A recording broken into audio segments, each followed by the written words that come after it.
Donc vous avez, cher Hifullah, vous avez parlé de la ruqya et du tawakkul. Qu'en est-il de celui qui pratique ruqya à plein temps et fait de la ruqya son métier? Ceci est-il légiféré? Hafidhakumullah ya Cheikh. Tfadal Cheikh wa barakallahu fik. Les savants, les Sunna ou Jama'a, les Muhaqiqoun, ont dit que ça rentrait même dans la bid'a. Ils ont dit que les Sunna ou Jama'a ne font pas ce métier comme raqi. Mais ils font ça par besoin. Et quand quelqu'un est dans le besoin, dans la nécessité ou là, ils demandent ruqya, ils lui font. Mais ouvrir comme ça un magasin ou là, spécialement pour la ruqya, ça rentre dans les bid'a. Et un salafi ne fait pas ça, il ne le fait jamais. Pourquoi? D'un côté, ça éloigne de la demande de la science. Tu n'as plus le temps de lire, pas un livre de science, de lire un verset, deux versets, tu n'as pas le temps de lire. Tu es tout le temps dans la ruqya, à droite, à gauche, en train de courir par-ci, par-là. Deuxièmement, on a vu et on voit, et je ne sais pas en France si c'est comme ici ou là, mais comment quelqu'un commence par faire la ruqya, ensuite il ne peut plus arrêter sa vie. Classe. Il commence il a goûté à la douceur de l'argent. L'argent qui rentre comme ça, à flot, sans se fatiguer, juste il lit comme ça quelques versets, et alhamdoulilah. Il y en a même qui demande d'avance.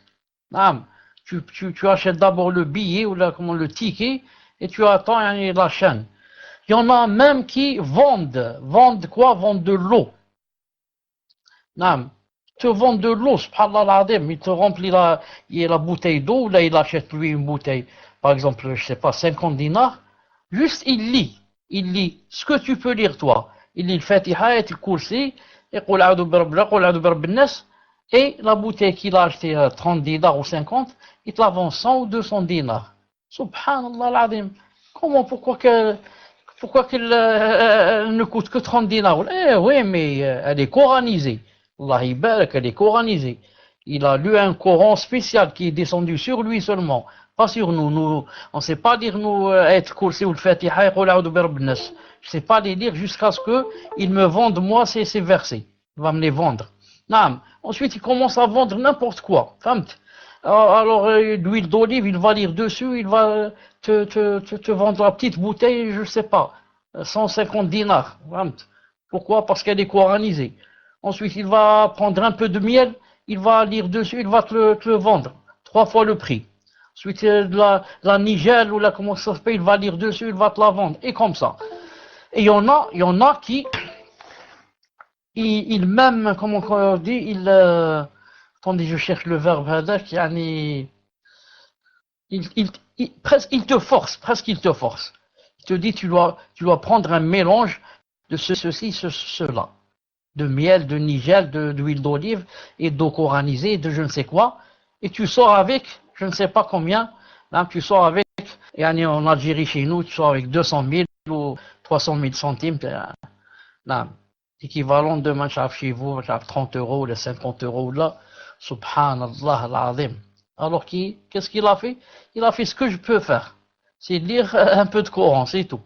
Je prends le livre, je l'ouvre et je lis sur la personne. Personne ne m'oblige à lire de ce que j'ai appris. J'ouvre le livre et je lis. Là, j'ai fait ruqya. J'ai fait ruqya à la personne. Et il y en a maintenant qui font des ruqya, comment ça s'appelle?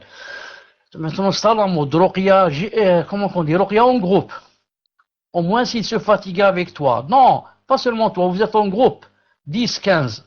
Et maintenant avec même haut-parleur. L'haut-parleur et maintenant même avec le casque sur la tête, et il commence à lire et tout le monde entend des mosiba, une vraie mosiba. Je dis, la plupart des raqis, jusqu'à 97-98%, sont des escrocs. Je le dis, 80-90% sont des escrocs. 10 ne le sont pas. Et les 90, c'est pas obligé dans leur cœur, ils ont dit oh, je vais escroquer les gens. Non. mais ils le font même sans le vouloir et sans le souhaiter. Ils tombent dans ça. Ils tombent dans ça. Non. Ils prennent maintenant n'importe qui fait la ruqya. N'importe qui. Il connaît quelques versets et il dit Subhanallah al-Azim, c'est le gain facile. Moi je ne savais pas, il dit que c'est comme ça. Wallah al-Azim, qu'il y a des gens, et la plupart, qui font la ruqya, qui sont maintenant avec les dernières voitures et les villas. Les villas, ce n'est pas les appartements. Les villas et les dernières voitures. Nous, on a quelqu'un ici, miskin, un imbécile, comme il a dit l'autre, un idiot. Il a commencé à faire la ruqya. Il s'est marié, ensuite il s'est marié avec une sœur. Il lui a mis une blouse blanche. Il lui a dit, toi aussi tu m'aides.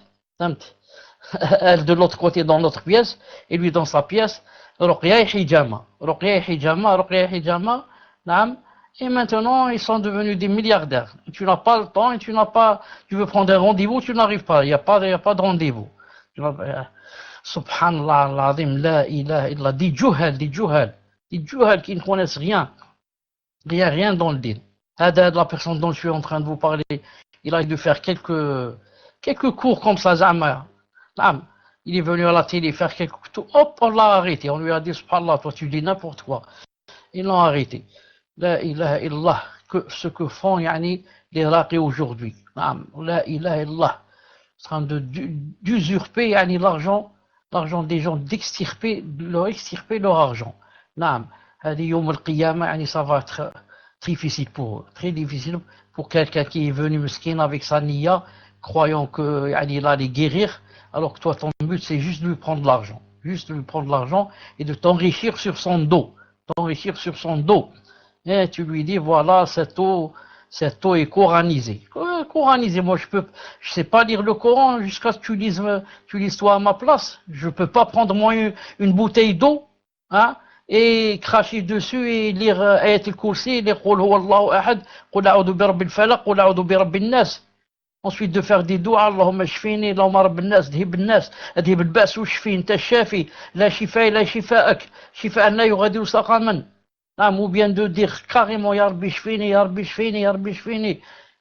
Jusqu'à ce que tu viennes toi pour faire si au moins toi le raqi, au moins si tu étais connu comme quelqu'un de pieux, un savant. Cheikh Fawzan va me faire une ruqya. Cheikh Ben Uthaymin, Allah yarhamou, va me faire une ruqya. Ben Taymiya, il est vivant, il va me faire une ruqya. Au moins là, j'espère. C'est un pieux, c'est un savant, peut-être Allah va lui exaucer ses vœux. Moi je vais quelqu'un, un djahil, quelqu'un qui ne prie même pas à l'heure, quelqu'un qui... Il y a Allah al-Azim qu'il y a des raqis qui ont fait la zina avec des femmes qui sont venues pour faire la ruqya. Wallah al-Azim que ce que je vous dis est vrai. C'est pas la peine de rentrer dans les détails, c'est tout. Si c'est quelqu'un qui propose la ruqya, et que par exemple quelqu'un veut faire la ruqya à quelqu'un, et que ce quelqu'un sent qu'il est malade ou là, c'est permis. C'est pour ça que Cheikh Ben Uthaymin rahimahullah dit, il dit quand vous allez rendre visite à quelqu'un par exemple qui est malade dans sa maison ou là, faites-lui des doigts ou là, mettez sa main sur lui et faites des doigts. Il a dit comme ça vous n'allez pas le pousser à demander une ruqya, c'est vous qui lui faites carrément. Il a dit comme ça, car celui qui fait la ruqya, car c'est lui qui a demandé. Une seconde. Salam alaikum. Donc, j'ai dit, j'essaie encore une dernière fois et je vois. Alhamdoulilah, j'ai pu rentrer. المهم قلت نعم. Si quelqu'un est dans le besoin de faire la ruqya ou là, il fait, فهمت. Même le prophète a dit à certaines de ses épouses ou là une famille, il leur a dit, il a vu un bébé comme ça, il a dit, faites-lui, demandez-lui ruqya. Demandez-lui ruqya, il a le mauvais œil. Non. Mais on parle de celui qui sans raison va faire la ruqya, sans raison, il va demander aux gens de lui faire la ruqya. Celui-là, il rentre dans les 70 000 qui sont cités dans le hadith. Tfaddal.